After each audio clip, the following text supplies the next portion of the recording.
ഗുണ്ടകളുടെ അഴിഞ്ഞാട്ടം കേരളത്തിൽ അനുവദിക്കില്ല, ഒരു സംശയവുമല്ല. നാട്ടിൽ ജനങ്ങൾക്ക് ആവശ്യം സമാധാനമാണ്, ജീവന സ്വത്തിന് സുരക്ഷിതത്വമാണ്. ഗുണ്ടകളെ പോറ്റി വളർത്തുന്ന ചില ആളുകളുണ്ട്, അവർ മര്യാദയ്ക്കിരിക്കണം. അങ്ങനെ ഗുണ്ടകളെ പോറ്റി വളർത്തി സ്വാർത്ഥ താല്പര്യങ്ങൾ സംരക്ഷിക്കാമെന്ന് ആരും കരുതണ്ട. നാട്ടിൽ നിയമമുണ്ട്, നിയമത്തിനനുസരിച്ച് വേണം എല്ലാവരും പ്രവർത്തിക്കാൻ.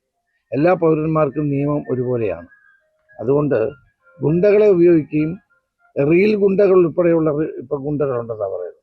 അപ്പം അത്തരം ഗുണ്ടകളെ ഒന്നും ഒരു കാരണവശാലും ഇത്തരം സാമൂഹ്യ വിരുദ്ധ പ്രവർത്തനങ്ങൾ കൊണ്ടുപോകാൻ അനുവദിക്കില്ല. ശക്തമായ നടപടി അക്കാര്യത്തിൽ ഉണ്ടാകും. നിരപരാധികളായ ആരെയും പോലീസ് ഉപദ്രവിക്കില്ല, പക്ഷെ കുറ്റം ചെയ്ത ആളുകളെ നിയമത്തിൻ്റെ മുമ്പിൽ കൊണ്ടുവരും. അത് നമ്മുടെ നാടിൻ്റെ ആവശ്യമാണ്. ഇന്ന് കേരളം ആഗ്രഹിക്കുന്ന അതാണ്. അപ്പം അതുകൊണ്ട് കുറ്റകൃത്യങ്ങൾ ചെയ്യുന്ന ആളുകൾ പോലീസിനെ വെല്ലുവിളിച്ചങ്ങ് രക്ഷപ്പെട്ട് കളയാം. അധികം സ്മാർട്ടാവുന്നുണ്ട്, ആ പരിഗണന വേണ്ട. അധികം അങ്ങനെ സ്മാർട്ടായാലും എത്തത്തില്ല. ഓവർ സ്മാർട്ട്നെസ് വേണ്ട.